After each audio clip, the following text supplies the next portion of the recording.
बिस्मिल्लाहिर्रहमानिर्रहीम, अस्सलाम वालेकुम। मैं हूं वसीम बादामी।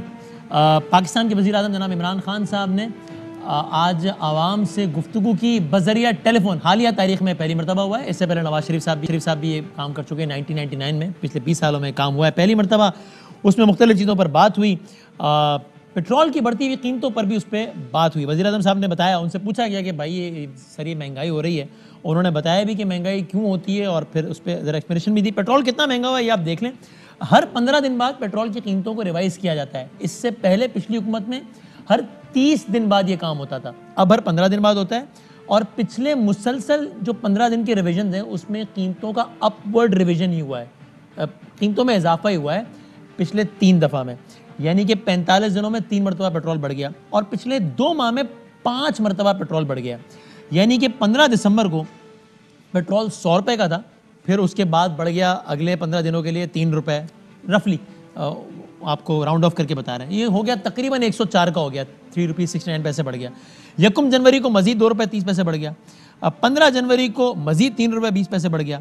1 फरवरी को मजीद 2 रुपये 70 पैसे बढ़ गया। यानी कि इसका मतलब ये हुआ कि आज जो पेट्रोल 1 लीटर आपको मिल रहा है तकरीबन 112 रुपये का, ये सिर्फ 15 दिसंबर को, जो कि आज से 1.5 महीना पहले, ये आपको 100 रुपये का मिल रहा था। 12% इजाफा हुआ है पेट्रोल की कीमतों में 45 दिनों में, 12% इंक्रीज। और हम सब जानते हैं कि ज़ाहिर है जब पेट्रोल की कीमतें बढ़ती हैं तो फिर हर चीज़ की कीमत अकॉर्डिंगली बढ़ जाती है। पेट्रोल की कीमतों में इजाफा एक ऐसी चीज़ है जिस पर पहले इमरान खान साहब और उनके सारे जो गवर्नमेंट के लोग हैं वो बहुत ज़्यादा गम इज़हार करते थे, इसको लिंक भी करते थे करप्शन से। क्या कहते थे जब पहले पेट्रोल महंगा होता था, वो आप सुनिए ज़रा। डीजल वो चीज़ है जो कि एक आम इंसान इस्तेमाल करता है, एक छोटा किसान करता है ट्यूबवेल के ऊपर, ट्रांसपोर्टर्स इस्तेमाल करते हैं जिससे सारी चीज़ें महंगी हो जाती हैं। आम छोटे छोटे ताजर अपने वो जनरेटर के अंदर डीजल डालते हैं। डीजल वो चीज़ है जिससे सारी चीज़ें महंगी होती हैं। और अगर ये डीजल नीचे ले आए जिसकी कीमत इस वक्त 38 रुपये होनी चाहिए, अगर 38 रुपये पे ले आए डीजल, आप सोचें कि इस वक्त कितना हर चीज नीचे आएगी। मैं नवाज शरीफ प्रोटेस्ट कर रहा हूँ, पाकिस्तानी शहरे हुए, मेरा ये हक है आपसे कहना कि आपकी नाहली, आपकी करप्शन की कीमत मैं महंगी बिजली से क्यों दूं, इसलिए मैं अपना बिल जलाने लगा। किसानों, जब ट्यूबवेल में आप जनरेटर में 1 लीटर मौलाना फजलुर रहमान के ऊपर 100% टैक्स लगता है, हम बिजली और गैस के ऊपर टैक्स कम करेंगे। मैं आपको पैसे इकट्ठे करके दिखाऊंगा, लेकिन हम ये बिजली और गैस और डीजल ये महंगे नहीं करेंगे, क्योंकि ये आम आदमी नीचे चला जाता है। आम आदमी नीचे चला जाता है, आम आदमी नीचे चला गया है क्योंकि पेट्रोल की कीमतें ऊपर चले गए। फिर खान साहब ने ये आपने देखा कि पहले बताया कि पेट्रोल महंगा होता है तो क्या होता है, पेट्रोल क्यों महंगा होता है। फिर उन्होंने आज आवाम से गुफ्तगू करते हुए बताया कि पेट्रोल क्यों महंगा करना पड़ेगा। आपको हम सुनाते हैं, लेकिन ज़रा पहले मौजूद मेहमानों का तारुफ हो जाए। तशरीफ़ फरमाए गवर्नमेंट से जनाब ज़रताज गुल साहिबा, जो कि minister of state for climate change है पाकिस्तान तहरीक इंसाफ से। ऑफ कोर्स इनका ताल्लुक, बहुत शुक्रिया। हमारे साथ पाकिस्तान पीपल्स पार्टी से फॉर्मर डिप्टी स्पीकर भी रहे हैं जनरल नेशनल असम्बली के, और उनसे हमने इस हवाले से भी सवालात करने। और उन्होंने आज एक बड़ा दावा भी कर दिया है, कहते हैं 25 MNA PTI के, ज़रताज गुल साहिबा आपकी जमात के 25 MNA फैसल करीम कुंडी साहब ने दावा किया है, इस पर आप मुस्कुरा रही है, कि हमारे साथ हैं और हम जब चाहेंगे वो यहाँ से यहाँ। तो ये ज़रा पूछूंगा इनसे कि ये क्या इन्होंने ये हवाई फायर किया है या बात ठीक है। और सीधा लंदन से हमारे साथ तशरीफ़ फरमाएं जनाब आबिद शेर अली साहब। आप मियाँ नवाज शरीफ साहब के दाएँ बाएँ इनको आजकल देखते रहते हैं, इनसे भी हम बात करेंगे। अभी जो गवर्नमेंट ने जो दावे किए हैं कि हमने इसकी ज़मीन गिरा दी, नाजायज़ कब्ज़े की इसकी ज़मीन गिरा दी, उसमें शहजाद अकबर साहब ने पिछले दिनों बताया कि आबिद शेर अली साहब की भी ज़मीन गिरा दी गई थी। तो वो भी इस पर हंस रहे हैं। उनसे पूछूंगा कि क्यों ज़मीन उन्होंने बनाई और फिर क्यों गिराई और वो क्या है। तो ज़रा ये दिलचस्प पैनल हमारे साथ मौजूद है। ज़रताज साहब, इससे पहले कि मैं आपसे पूछूं कि पेट्रोल की कीमतें क्यों मज़ीद बढ़ गई, खान साहब ने आज ये बताया कि महंगाई क्यों होती है। उन्होंने बताया महंगाई इसलिए होती है कि जब रुपया गिरता है तो महंगाई बढ़ जाती है। ठीक है, तो इसका मतलब उन्होंने ये कहा कि रुपया हमें गिराना पड़ रहा है क्योंकि पिछलों ने रुपया नहीं गिराया, पिछलों ने अरबों रुपया लगा दिया रुपया ना गिराने के लिए। अब हमें रुपया गिराना पड़ रहा है, जब गिराते हैं पेट्रोल महंगा हो जाता है, जब पेट्रोल महंगा होता है सब महंगा होता है। ये उन्होंने कहा आज। लेकिन अब इसी शॉर्ट में ये भी देखिए कि वेरी इंटरेस्टिंगली खान साहब पहले ये कहते थे कि इन्होंने रुपया ज़्यादा गिरा दिया है, और ज़्यादा इसलिए गिराया है कि इनके तो सारे पैसे बाहर पड़े, रुपया गिरता है ये रातों रात करोड़पति से अरबपति हो जाते हैं। तो आज ये कह रहे हैं खान साहब कि रुपया इन्होंने नहीं गिराया, हमें गिराना पड़ा इसलिए महंगाई होगी। और कल ये कहते थे कि रुपया इन्होंने ज्यादा गिरा दिया है, इनको नहीं गिराना चाहिए था इसलिए गिराया कि पैसे बन जाएंगे। जरा ये दोनों आप ये शॉर्ट भी देखिए खान साहब के, फिर बातचीत का आगाज करते हैं। अभी 5 रुपए गिरे हैं, 500 अरब रुपए का कर्जा चढ़ चुका। और ये किसने चलाया, किसकी वजह? मुंशी, इसहाकदार और नवाज शरीफ। जब 1 रुपया डॉलर के सामने गिरता है, आपको पता है आपके ऊपर कितना कर्जा चढ़ता है? 100 अरब रुपया। 100 रुपए का डॉलर कैसे हुआ? जब रुपया डॉलरों में बदल के मुल्क से बाहर जाता है तो रुपए की कीमत गिर जाती है। पिछले 1.5 महीने में डॉलर के मुकाबले में रुपया 30 रुपए गिरा। 30 रुपए गिरने में आप सब पे इस कौम के ऊपर 1000 अरब रुपए के मजीद कर्जे चढ़ गए। पिछली हुकूमत ने अरबों डॉलर खर्च किया था रुपए को, पिछली हुकूमत ने अरबों डॉलर खर्च किया था रुपए को ऊपर रखने के लिए। तो सरताज साहब अब ये क्या खुला तजाद नहीं है कि आज कह रहे हैं कि पिछली हुकूमत ने, आबिद शेर अली साहब की हुकूमत ने अरबों डॉलर खर्च किया रुपए को ऊपर रखने के लिए, ये उन्होंने आज कहा। और पहले कहते थे कि रुपया इन्होंने ऊपर नहीं रखा, इसलिए नहीं रखा ताकि पैसे बनाए, और अब भी महंगाई हो रही है। Thank you Wasim, thank you for inviting me. आपका शुक्रिया। सबसे पहले तो ये कि पेट्रोलियम जी जी जी जी मैं आपका शुक्रिया अदा कर रहा हूँ। जी कहिए। जी जी वेलकम जी। सबसे पहले तो ये कि आपके पास सिर्फ एक कॉल अवे है जो पेट्रोलियम मिनिस्ट्री को रन करते हैं। नदीम बाबर साहब बहुत एक्सपर्ट हैं, बहुत अच्छी अपनी मिनिस्ट्री पे कमांड है। अगर आपने स्पेसिफिकली पेट्रोल और इसकी प्राइस हाइक के ऊपर बात करनी है तो वो आपको पूरी डिटेल में बात बता सकते हैं, और वो प्रेस कॉन्फ्रेंस भी करते रहते हैं। मैं टेक्निकल नहीं जा रहा, आई अंडरस्टैंड कि टेक्निकलिटी तो जाहिर है मैं भी नहीं समझता इतनी। मैं तो खाली उतना ही टेक्निकल हो रहा हूँ जितना खान साहब हुआ करते थे कि भाई रुपया गिरता है तो बस पेट्रोल महंगा हो जाता है, खत्म। उतनी टेक्निकल बात समझना चाह रहा हूँ आपसे जितनी खान साहब हर जलसे में कहा करते थे पहले। जी, लेकिन बहरहाल मैं आपको ये बात बता रही हूँ कि 1 अगस्त 2020 से 1 नवंबर तक पेट्रोल की कीमत 102 से 104 रुपए तक रही, और 1 नवंबर से आलमी मार्केट में तेल की कीमत में 43% इजाफा हुआ। लेकिन पाकिस्तान की हुकूमत ने जो इसके ऊपर 7.5 रुपए जो टैक्स लगता है वो आवाम के ऊपर उसको पास ऑन नहीं किया। जो पेट्रोल की कीमत है, ये चाहे मैं जितनी भी टेक्निकल ना भी बनूं, मैं नॉन टेक्निकल भी बनूं, तब भी इसके बावजूद सारी दुनिया को पता है कि पेट्रोल की जो प्राइस हाइक होती है वो आलमी मंडी के साथ होती है, हर मुल्क ने उसके लिहाज से करनी होती है। तो ये फॉर्मूला पीटीआई की हुकूमत में आके तो नहीं हुआ, ये तो नून लीग की हुकूमत में भी ऐसे ही होता था। लेकिन तब आप कहते थे कि ये चोर हैं, पैसे बना रहे हैं, रायविंड के महल बना रहे हैं नवाज शरीफ, इसलिए पेट्रोल महंगा हो रहा है।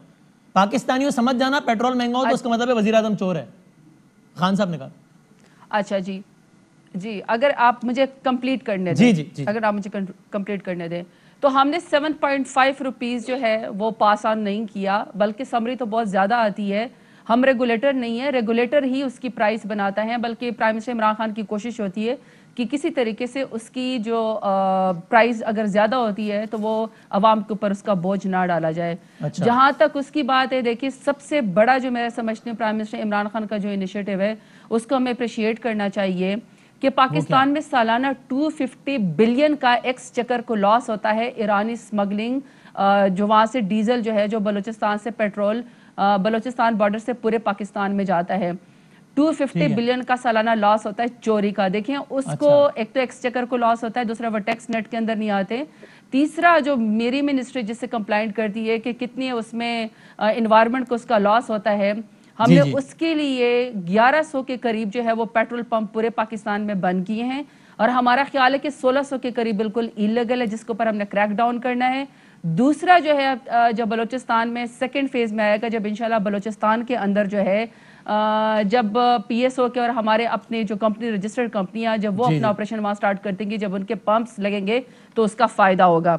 जो आपने कहा कि जी प्राइम मिनिस्टर इमरान खान कहते थे, जी एक सेकंड वसीम, आप जो कहते हैं कि जो प्राइम मिनिस्टर इमरान खान कहते थे कि जब पिछली हुकूमतें थी, हमें हमेशा ये बात याद रखनी चाहिए कि 31,000 अरब का 31 ट्रिलियन का कर्जा इस मुल्क के ऊपर नवाज शरीफ की हुकूमत ने, जो पहले 6 बिलियन का इनको मिला था, जिसमें 27 मजीद मिक्स करके तो 31 ट्रिलियन का जो कर्जा ये हमारी कौम के ऊपर चढ़ा गए।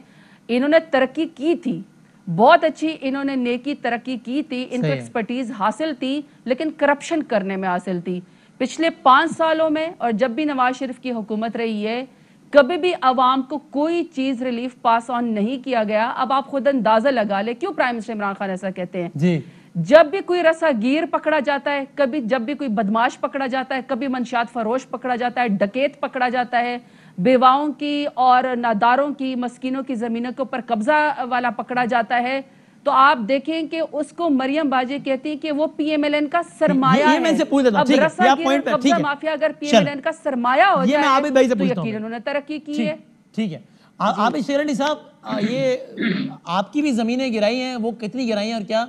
और जो ज़रदाद गुल साहबा कह रही हैं कि वो खोकर बरादरान का गिराते हैं ना, वो ज़मीन गैर कानून निकलती है वो नून लीग, ख्वाजा आसिफ साहब के बेटे की हाउसिंग सोसाइटी सियालकोट में गिरती है वो नून लीग, आप आबिद शेर अली साहब नून लीग, जावेद लतीफ़ साहब नून लीग, तो ये क्या आप लोगों ने सिर्फ कब्जे ही किए हैं क्या? जी वसीम बदामी साहब, बहुत शुक्रिया आपका।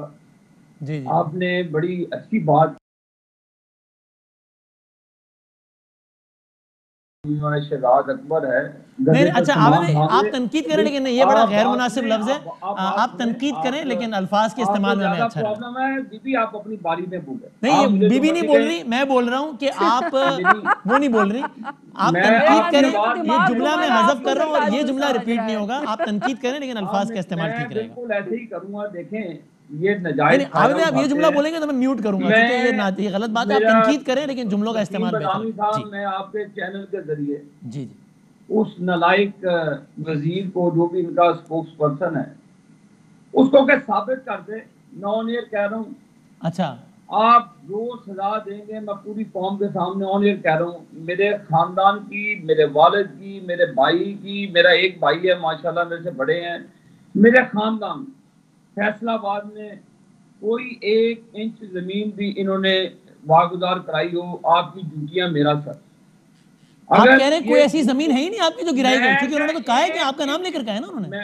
मैं ऑन एयर कह रहा हूँ, मैं इसको अदालत में घसीटूंगा, इसको हटाने का नोटिस जाएगा, इसको समझ लगेगी कि इसने मत्था किससे लगाया है। बात ये है कि अच्छा, जमीन गिराई नहीं है, कोई जमीन मार्क भी नहीं की, कोई किसी जमीन में नोटिस भी नहीं है। मेरे भाई झूठ बोलने वाले पर अल्लाह की लानत और अल्लाह का अजाब। अगर मेरी 1 इंच भी जमीन इसने दी, वागुजार कराई, अच्छा, तो मैं गारत। अगर उसने अगर कराई मैं गारत, अगर नहीं कराई अल्लाह का कहर और उस पर लानत अल्लाह की नाज़िल हो। मैं बड़ा साफ शफाफ बात करता हूँ। 1 इंच लैंड भी जो शहजाद अकबर ने कल कहा, हाँ, वो बताए कौम को। अच्छा ठीक है, वहाँ पे नेशनल प्रेस को लेकर जाए। देखे वसीम बदामी साहब, झूठ बोलना तो बड़ा आसान है। हाँ। आपको एक प्लेटफॉर्म मिला हुआ है, आप बैठ कर झूठ बोल देते हैं, बस अपनी शक्ल दिखाते हैं कि ये फलां फलां फलां बंदे पे इल्जाम लगा दिया। भाई आप 2 अरब है ना, वो किसी जुकात में देने जमीन, 2 अरब किसी हॉस्पिटल को डोनेट कर दे।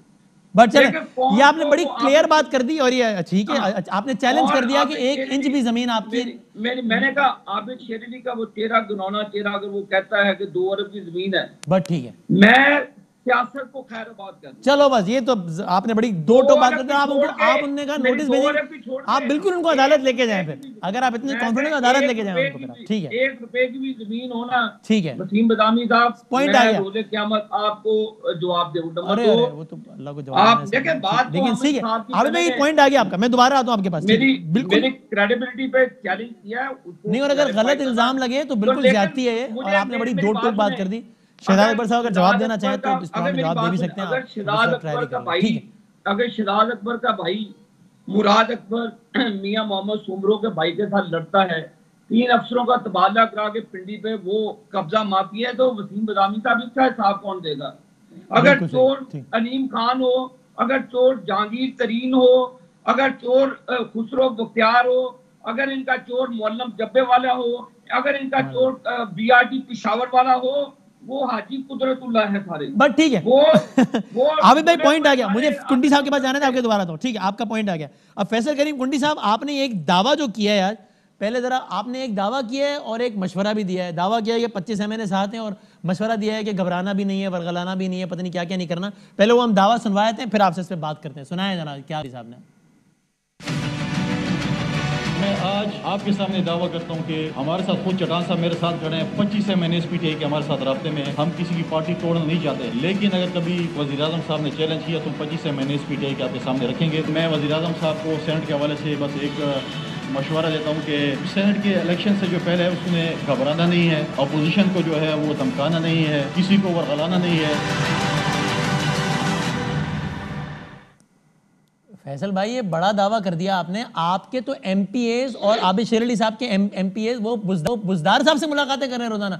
आप कह रहे हैं 25 एमएनएज हमसे राब्ते में। ये किस किस्म के राब्ते में है? मतलब वो क्या क्या कह रहे हैं 25 एमएनएज? फैसल साहब बिस्मिल्लाहिर्रहमानिर्रहीम। देखिए वसीम बदामी साहब, आज कराची में मेरी प्रेस कॉन्फ्रेंस थी, मैंने उसके अंदर बिल्कुल दावा किया है और मेरे साथ वो राब्ते में हैं। मैंने देखिए आप जैसे कह रहे हैं कि बुजदार साहब से अगर एमपीएस राब्ते में, इस तरह पीटीआई के लोग नहीं हो सकते हैं, पीटीआई के लोग भी हो सकते हैं। अगर आप माजी में देखें बुजदार साहब से राब्ते में तो नजर आ रहे हैं, वो तो कैमरे के सामने मुलाकातें कर रहे हैं उनसे और लीडरशिप पे तनकीद कर रहे हैं अपनी, लेकिन पीटीआई का तो कोई एमएनए में ऐसा नजर नहीं आया जो आपकी लीडरशिप से मुलाकातें कर रहा हूं। देखिए बदामी साहब, इन्होंने जो 20 एमपीएस पिछली दफा निकाले थे, क्या आपने उनको देखा था कि उन्होंने किसी से मुलाकातें की थी, या क्या आपने देखा था बकौल इनके कि उन्होंने वोट शायद बेचा था?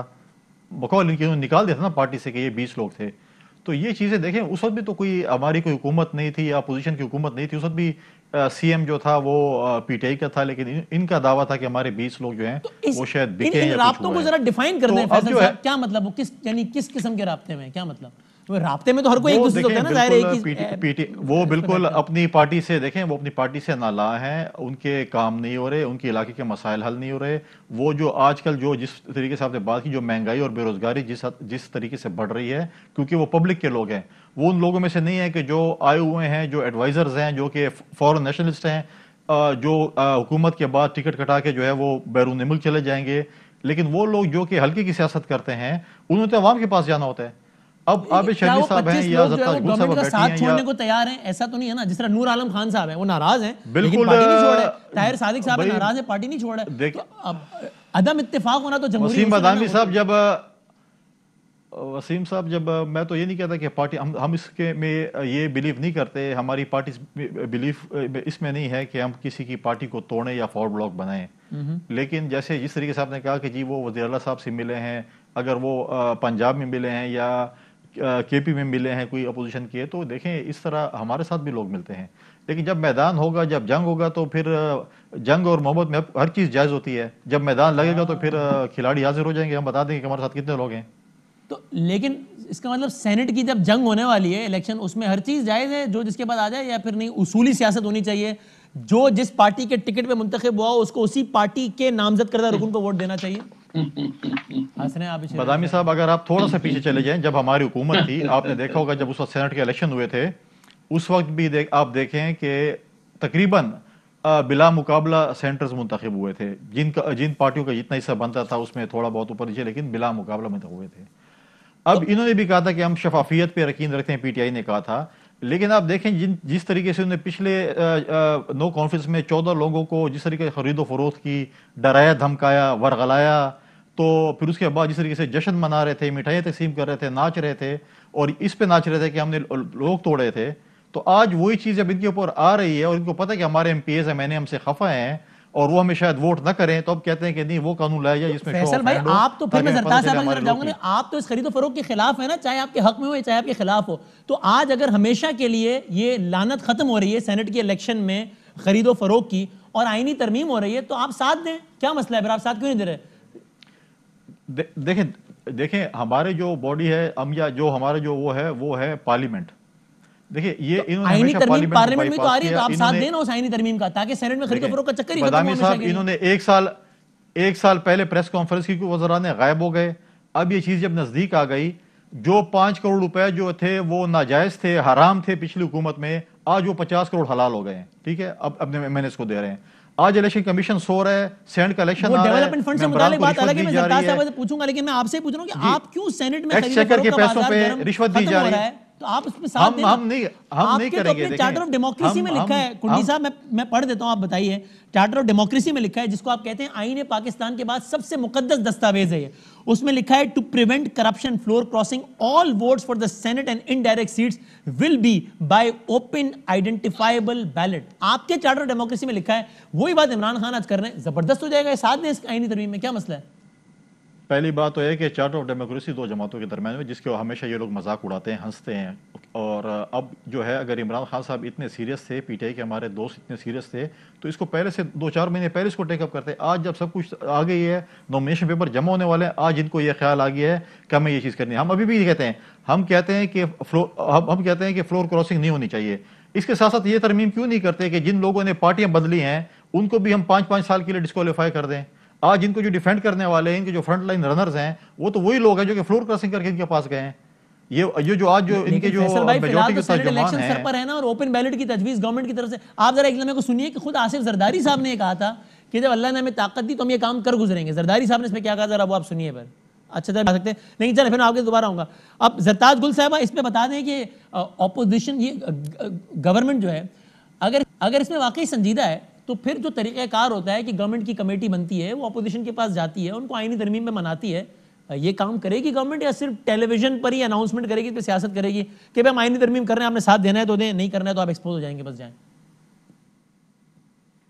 वसीम, एक तो सबसे पहले ये कि चूंकि आप एक नेशनल टेलीविज़न के ऊपर अपना शो करते हैं, आई होप कि आप अपने शो की डिसेंसी और अपने मयार को ज़रूर कायम रखेंगे। इंशाल्लाह ज़रूर। देखें, यहाँ पे जब पार्टिसिपेंट्स वल्गर लैंग्वेज इस्तेमाल करते हैं, बिलो मोरालिटी उनके अल्फाज निकलते हैं, इंसानों को जानवरों से तशबीह देते हैं, तो वो अपनी पार्टी के लीडरान और अपनी पार्टी की सोच को और गाली गलोच ब्रिगेड को और अपनी तरबियत को शो करते हैं।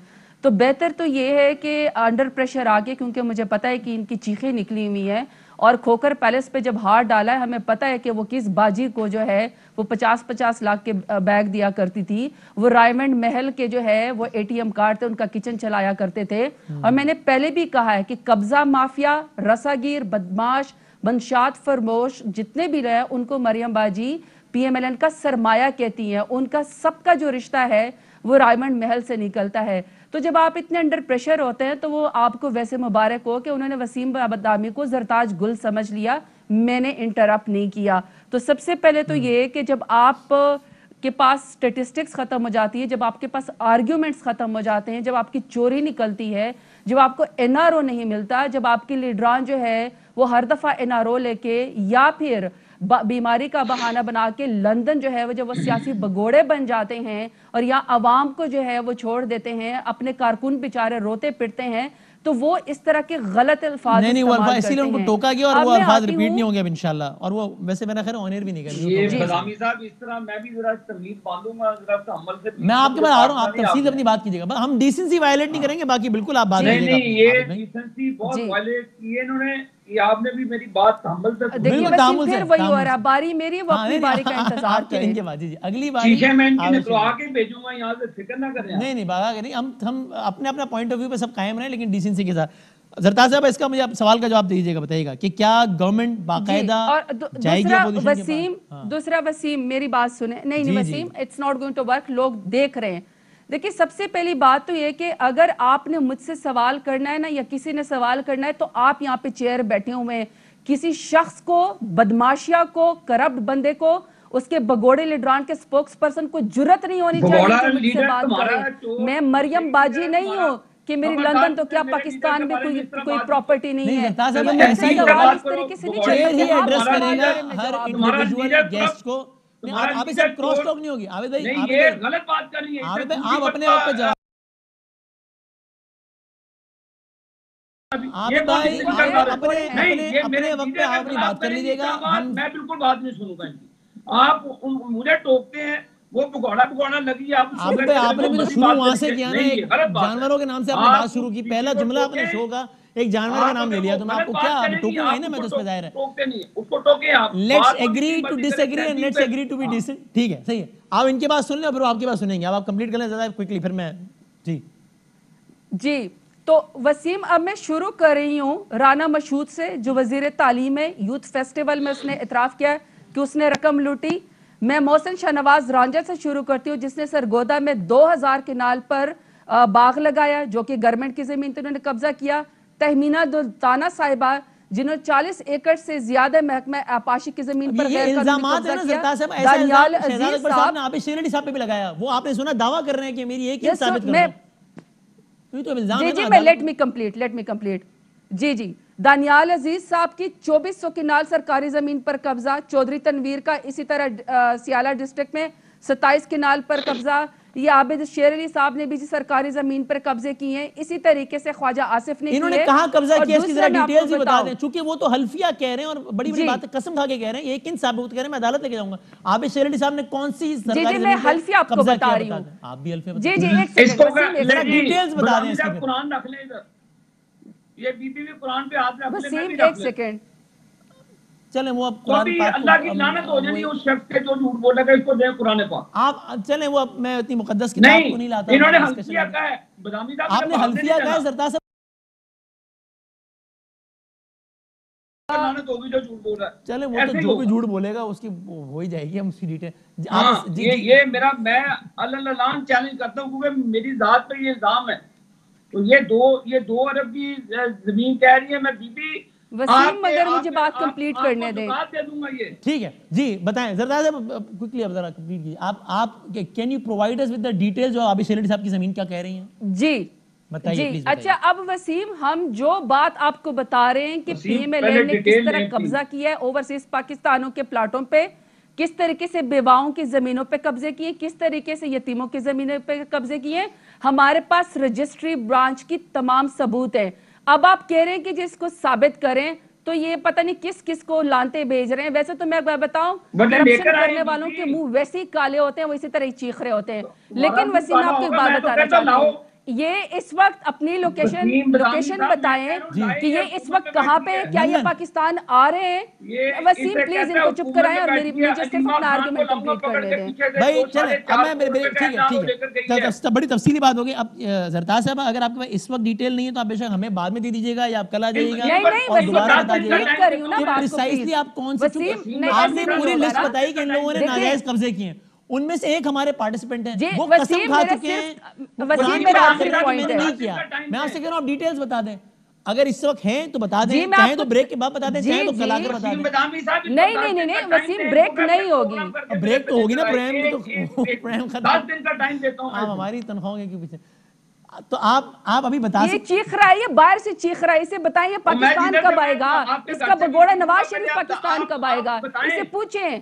हसन हुसैन कब आएंगे पाकिस्तान, इस भगोड़े से पूछे। इसहाक डार कहां से आएगा? हम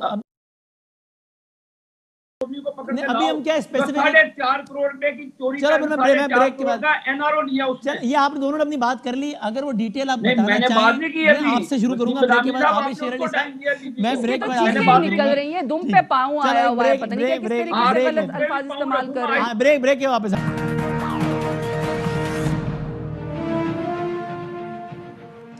खुश आमदीद कहते हैं जी आपको मेहमानों के साथ हमारा ये आखिरी सेगमेंट और फिर आखिरी 1-2 मिनट में वाइंड अप करेंगे। आप शेर अली साहब आप रिस्पॉन्ड कीजिए। वो मेरी वही गुजारिश है, एक तो हम वैसे भी दायरे हमारी सोसाइटी, अब मेरी गुजारिश सुन लें फिर आप कहिएगा। हम वैसे ही खवातीन का एहतराम हमारी सोसाइटी में किया जाता है और किया जाना चाहिए, और वैसे भी आप तनकीद करें, अल्फाज के इस्तेमाल में प्लीज मोहताद रहेगा, ये मेरी हद दर्जा गुजारिश है। कहिए, मोटी बातें करूंगा। जी साहब, आपने बड़ी खूबसूरत बात की, पेट्रोल की प्राइसेस जो ऊपर गई हैं, मैं फैक्ट्स एंड फिगर पे बात करता हूँ। हम बुरे थे, हमारे दौर में बिजली 8 रुपए फी यूनिट थी, ये हाजी नमाजी हैं 18 रुपए फी यूनिट बिजली कर दी। हम गलत थे, हमारे दौर में चीनी 45 रुपए किलो थी, ये बहुत अच्छे लोग हैं, इन्होंने अवाम को 110 रुपए की चीनी दी और अरबों रुपए का टीका लगवा के जहांगीर तरीन को एनआरओ दे दिया। फिर कहते हैं कि हम एनआरओ के पीछे छुपते हैं, हम भगौड़े हैं। ये आपके सामने है। खुसरो बख्तियार इनका वजीर है, उसने अरबों रुपए का टीका गंदम में लगाया, वो उसके साथ बैठा है, हमें इस पे कोई इतराज नहीं। मेरा 1 मिनट लूंगा बदामी साहब, शहबाज शरीफ साहब जिन्होंने ऑरेंज ट्रेन बनाई, 3 मेट्रो बसेस मुल्तान, लाहौर, रावलपिंडी, इस्लामाबाद की बनाई, उसकी कॉस्ट ले ले तीनों की, और एक वो जनाजा जो निकला हुआ है BRT पेशावर का, तो वो सस्ती चीजें बनाने वाला आज जेल में है और चोर सारे बाहर निकल रहे हैं।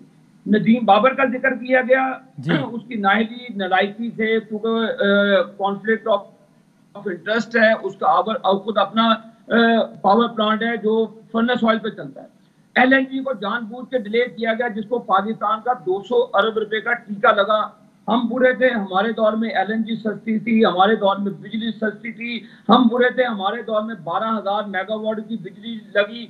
हम बुरे थे, हमारे दौर में हजारों किलोमीटर की हमने ट्रांसमिशन लाइन बिछाई। हम बुरे थे, हमने पाकिस्तान की खिदमत की। हम बुरे थे जिन्होंने 18-18 घंटे की लोड शेडिंग को 0 आवर्स पे लेकर आए। हम बुरे थे। हमारा मीडिया ट्रायल किया गया, नवाज शरीफ के ऊपर ब्रॉड शीट के ऊपर जो इन्होंने कंपनी हायर की, हम गलत हम थे। 60,000 रुपए इन्होंने थोड़ी हायर की थी यार, वो तो वो मुआहिदा सन 2000 में हुआ था ना, ब्रॉडशीट वाला, तो ब्रॉडशीट से सन मुशर्रफ साहब थे। इनको पता था, इनको बदामी साहब पता था 4 महीने पहले ये केस हार चुके हैं। इन्होंने कैसे पैसा ट्रांसफर किया, कैसे उन्होंने शहजाद अकबर का नाम लिया कि ये भाई वो केस ये तो नहीं आ रहे ना, सन 2000 में मुआहिदा हुआ, 2002-3 में खत्म हुआ, उसकी इन्हें पेनल्टी देनी पड़ी। तो वो से आपने जिस तरह उनकी आपने कहा ना फैक्ट्स पे बात कर रहे हैं, फैक्ट ही करेक्ट कर रहा हूं।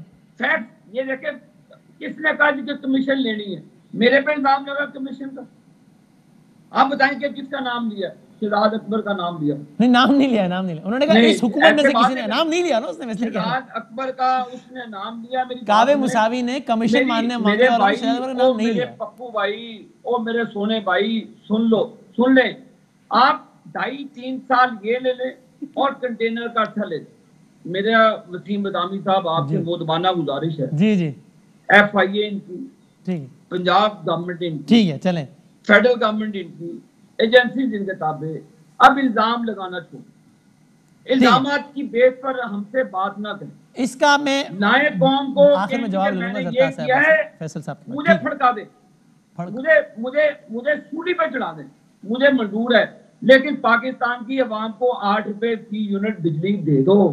पाकिस्तान की इसका ये 15 रुपए केजी आटा दे दो। पाकिस्तान की अवाम को 45 रुपए केजी चीनी दे दो।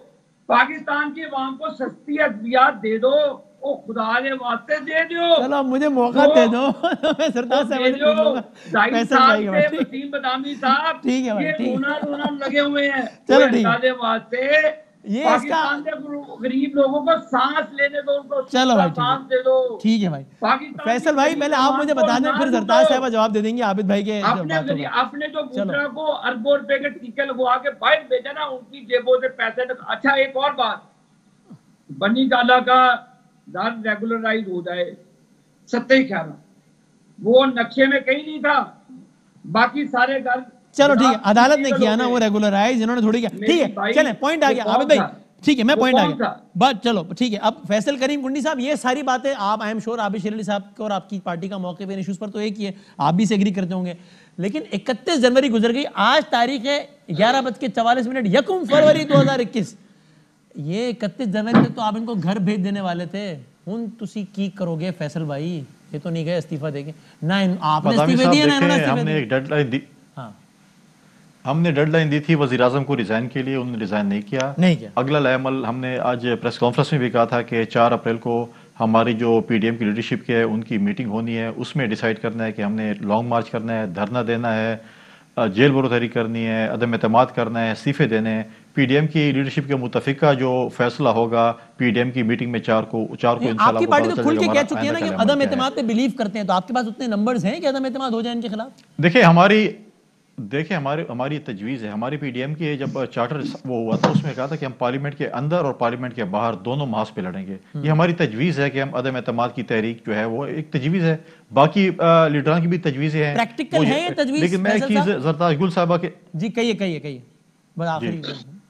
जरताज गुल साहब से मैं एक चीज़ को देखें, हमारे जो PTI के कोलीग्स हैं ना, वो जब इल्ज़ामात लगाते हैं और शुरू हो जाते हैं कि जी इसने ये कर दिया, इसने ये कर दिया, उसके बाद जब वो चीज़ खत्म होती है, बकौल इनके, हम तो नहीं कहते, इनके बकौल नैब आज़ाद है। अब आप मुझे बताएं, जो चौधरी साहब पंजाब के सबसे बड़े डाकू थे, परवेज इलाही साहब, जिनको आपने स्पीकर बनाया और उनकी कैरेक्टर असैसिनेशन आपने की, और आज उनके फाइलें जो बंद कर दी हैं नैब ने, और उन्होंने कहा इनके खिलाफ कुछ भी नहीं है, और जो आपने इतने साल उनकी कैरेक्टर असैसिनेशन की, उनसे माफ़ी कौन मांगेगा?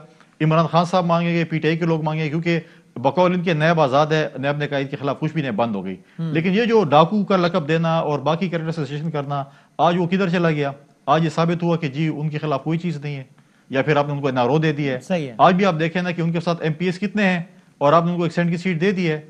और इंशाल्लाह आप देखेंगे ये जो PDM का प्रेशर होगा तो फिर कल मुन्ना सिलाई साहब भी ओथ ले रहे होंगे। और मुझे तो मैं तो ये दावा कर रहा हूँ कि बहुत जल्दी इंशाल्लाह मुन्ना सिलाई साहब भी वो ओथ लेंगे जिसके ऊपर बड़े रजिस्ट ये कर रहे हैं। और किस वजूहत पे रजिस्ट कर रहे हैं, क्यों नहीं ले रहे ओथ मुन्ना सिलाई साहब, उसकी क्या मतलब है कि इनकी रिजर्वेशन है, वो भी तो बता दें, क्योंकि उनके कोटे में एक मिनिस्ट्री रह रही है। ठीक है, कंक्लूडिंग रिमार्क दे दें, जवाब दे दें आबिद शेर अली साहब और जी। दोनों के मेहनत थी। वसीम, एक तो ये कि शायद 31 जनवरी का जो था वो जो कल गुजर गया था, हो सकता है कि इनको गलत फहमी भी हो और इन्होंने इस्तीफा जो लेना था वो हो सकता है उन्होंने 2023 की बात की हो, ये इस 31 जनवरी की बात नहीं की थी। दूसरा अब 4 फरवरी को ये 2021 का ही कहा था, मेरा ख्याल में कल वाले की बात कर रही हो, तो वो हो सकता है इन्होंने 2023 की बात की हो। अच्छा, पता नहीं, और गलतफहमी हो सकती है। अच्छा। दूसरा वसीम, इन्होंने कहा कि फैसल साहब ने कहा कि जी 4 फरवरी को दोबारा से जी इजलास हो रहा है PDM का। हो सकता है कि 4 फरवरी को ये जी हो सकता है कि ये 4 फरवरी को योम शर्मिंदगी या योम फातिहा मना रहे हो, क्योंकि इतनी शर्मिंदगी और इतना वो तो हमने कभी नहीं देखा कि सड़कों के ऊपर भी ख्वार हुए, अवाम भी इनके साथ ना निकली, एक्सपोज भी हो गए और इससे हुकूमत मजीद मजबूत भी हो गई। तो हो सकता है कि फातिहा पढ़ने जा रहे हो। और ये भी हो सकता है वैसे 4 तारीख को कि मौलाना फजल रहमान को बाकायदगी के साथ PMLN में शामिल कर दिया जा रहा हो, क्योंकि मौलाना शिरानी साहब, मौलाना शुजाउल मुल्क साहब और हाफिज हुसैन साहब जो है वो जमीयतुल उलमा फे के खिलाफ जो है वो जा चुके हैं इलेक्शन कमीशन में, वो -1 पर फार्मूला कर चुके हैं। तो हो सकता है कि वो लेकिन जाते थे आखिरी मिनट में आबिद भाई की उस बात का जवाब वन लाइनर मैं जरताज गुल साहब को बता दूं। जी, एक सेकंड वन लाइनर अगर है तो बता दें। जी अगर वन लाइनर ये है कि अगर इस दुनिया में इमरान खान साहब अपने ट्वीट्स पे और बयान पे शर्मिंदा नहीं हुए तो दुनिया में कोई बंदा शर्मिंदा नहीं हो सकता। अच्छा, आप कंप्लीट कर लें सरताज, हम ब्रेक लेना है। अच्छा जी, एक सेकंड वसीम। और दूसरा, मैं समझती हूँ कि चलो मुझ पे तो ये जो इल्जाम लगा दे क्योंकि मैं तो पॉलिटिकल अपोनेंट हूँ, क्या आबिद शेर अली साहब ये फरमाएंगे कि इनके वालिद मोहतरम ने राना सनाउल्लाह पे 27 कत्ल का इल्जाम लगाया था, मैंने नहीं लगाया? क्या ये बताना पसंद फरमाएंगे कि जो इन्होंने उसामा बिन लादेन से, जो फैसल करीम कुंडी की लीडर थी बेनजीर भुट्टो, जिन्होंने $10 मिलियन का उसामा बिन लादेन पे इल्जाम लगाया था कि नवाज शरीफ ने उनसे बेनजीर की हुकूमत गिराने के पैसे लिए थे, फॉरेन फंडिंग ली थी, क्या ये उसका जवाब देंगे? क्या बताना पसंद फरमाएंगे कि जिनको लड़काना और उसकी लाहौर की सड़कों पे घसीटना था, पेट फाड़ के निकालना था, उनके साथ जो आप भाई भाई बन गए, क्या ये खत्म हो गया मेरा? आबिद भाई 30 सेकंड में खाली बता दें, आपके वालिद साहब ने राना सनाउल्लाह साहब से मुतालिक सही कहा था या गलत? बस ये इसका जवाब दे दें, हाँ नाम में प्रोग्राम का वो खत्म हो गया। बातों से चीनी 45 रुपए की नहीं हो जाएगी, इनकी बातों से 8 रुपए फी यूनिट ये सही है, यूनिट नहीं हो जाएगा, इनकी बातों से पेट्रोल भी वालिद मोहतरम ने राना साहब से मुतालिक सही फरमाया था या नहीं, ये बताना है। लेकिन आपने करनी है, आप शर्मिंदगी। आबिद भाई हाँ नाम में 10 सेकंड बता दें, वालिद मोहतरम ने सही फरमाया था राना साहब से मुतालिक या नहीं, ये बता दें आबिद भाई। नहीं, क्या कहते थे जान अल्लाह को यार, वो तो ठीक है आबिद भाई, ये बैठे हैं, इनको शर्म प्लीज बता दें, वालिद मोहतरम ने सही फरमाया था राना सनाउल्लाह साहब से मुतालिक? तो कौन इन्वेस्टिगेशन करेगा? कौन बैठा हुकूमत में? आप बता दें, सही कहा था वालिद मोहतरम ने या नहीं? कौन बैठा है? वालिद मोहतरम ने सही कहा था या नहीं? इनको कहें जाके इन्वेस्टिगेट करें। सही कहा था या नहीं, ये तो बता दें। आप कहें कि इनको इन्वेस्टिगेट करें, सही कहा था या नहीं? मैंने बदामी साहब बिजली लानी है कि सस्ती करनी के नहीं। मैं ब्रेक ले, बहुत शुक्रिया तीनों मेहमानों, बहुत शुक्रिया। हम कंक्लूड करते हैं ब्रेक।